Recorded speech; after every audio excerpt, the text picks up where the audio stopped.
ওবা ইবা ওবা ওবা এক সে দুজনে দেখি আর বাজি দা প্রত্যেক বছর আইয়া লেও ওরা তারা খালি আইল তুলুন প্রত্যেক বছর খালি আইল তুলুন রোজির মাঝে আমি খাসা কাটি কত রোজির মাঝে আমি খাসা কাটি বেটা ইয়া বেটা দুইটা ঠেলিয়া নিয়ে আসছিল দুইটা ঠেলিয়া নিয়ে আসছি আপনি দেখো চাচা বেটার মাথা ধরেন না প্রত্যেক বছর তারা ওটা করেন খালি আইল তুলুন চাচা আমার দমলো ওইটা কথা নাই কিছু জানা বেকা দমলো তুমি এখন জমিনের আইলে খালি তুমি মাঝে মরে দিতে হেই হেই কিতারে কিটা করতাম তুই প্রত্যেক বছর আইয়া বেটা ওলা খাসা কাটিবার সময় ছিল্লা তার বাইয়ে বছর মিস নাই ওগুরে নিশ্চয় দিত না নি এরও বক্কল হয় আচ্ছা এ বক্কল হয় আমার এই নাই বেটা দমলো ওবা উঠো নো উঠো ভিতরে আমার বাইয়ে নাই নেলো কিতাব বলো করছো তোমরা চবা এ প্রত্যেক বছর আইলে ওটা করো ওবা তুয়ানো ওবা ওয়া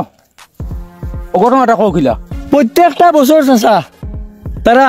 ও আইল কাঁচা খাটাত লাগিয়া ইয়ারলেও আইল রাধাখান খাটিলাইন আমি কামলা দিয়ে বড়াই সুন্দর করি তারা প্রত্যেক বছর আইয়া ও আইল কাঁচা খাটুন খালি চেষ্টা করি ও যেন মই মোর বে কইতা কুদালে বুকে দি টানে ও তারার কুদালি কেনে খালি বুকে দি টানে আচ্ছা আমার মা শুনো আমরা জায়গাতে আমরা আইল কাটিয়া টান কিটা অসুবিধা আর টান কইতা প্রত্যেক বছর আমরা ঠেলি আমরা জমিন টুকু এইখান তো আর বড় হয় না এই নদী তো হইছে রে আর কোনাইনি হ্যাঁ ও করে আমি নিষেধ দিছি আইলা কাটিছা প্রত্যেক বছর আমরা জমিনর আর দেড়া তারা আইল কাঁচা খাটাত লাগিয়ে নেন গিয়া দাদা খাসা কাটি কি